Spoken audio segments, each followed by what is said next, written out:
And walkers, look tired.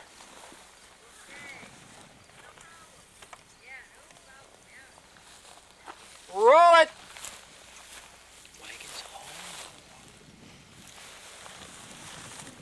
I have to say that we really did this program on a very small budget if you want to compare it with anything coming out of commercial television or even National Geographic.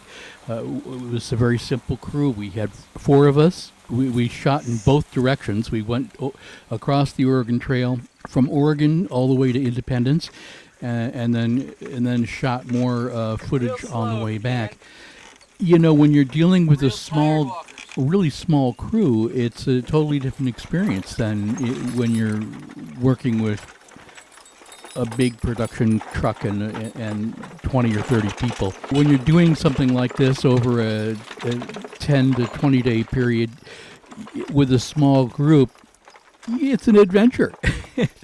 We certainly had adventures, and I remember just getting into Nebraska, where right by Chimney Rock, where we were going to do a whole lot of reenactments.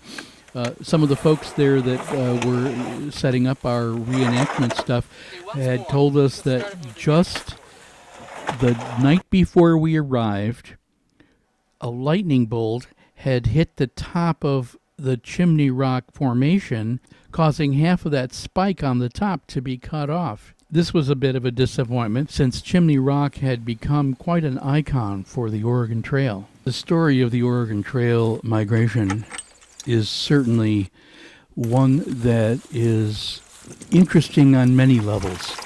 But I think the thing that interested me the most is the incredible hardships that these people had to endure to survive this trip.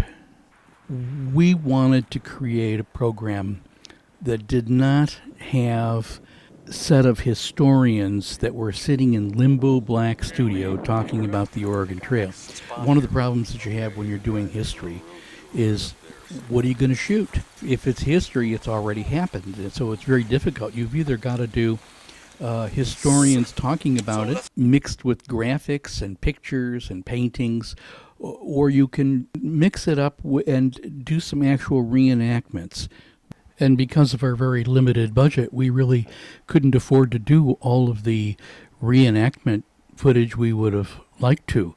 But we were very lucky. Back in 1993, for the 150-year anniversary, there were organizations and groups all along the trail that were actually doing reenactments of their own, and we were able to film some of those as well.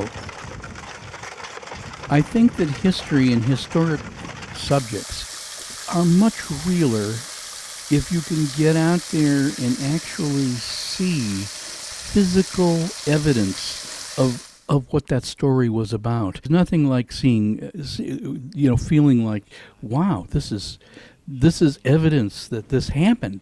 The road on this hill is something terrible. It is worn down into the soil from 5 to 7 feet. I am weary of this journey. And of course, the diary readings was a very, very special part of just about every Oregon Trail piece that I've ever seen. It gives life to the people in a way that no other can, because you're actually hearing it from them. That was great, Dave, but let's try slowing it down. I think it was much too fast. Okay. It's that radio 30-second mentality. Right. Okay, tape's still rolling. Okay. The wagon should be built on a wide track with a box between 22 and 24 inches high and about 11 feet long. Out in Oregon, the pigs are running around under the great acorn trees, round and fat and already cooked with knives and forks sticking in them. So you can just cut off a slice whenever you're hungry. I think out of all of the projects that I've done through the years, West Oregon will always have a very, very special place in my heart. You can't really do anything on a film or video project until you have a script. And I was very, very lucky to have a partner and the producer, writer extraordinaire, Mr. Tom Manning. And together, we went down this road that was the Oregon Trail. I think after searching the dirt for searching around here for ruts going each way for the last 3 hours, I think we ought to just head down the road and call it a day.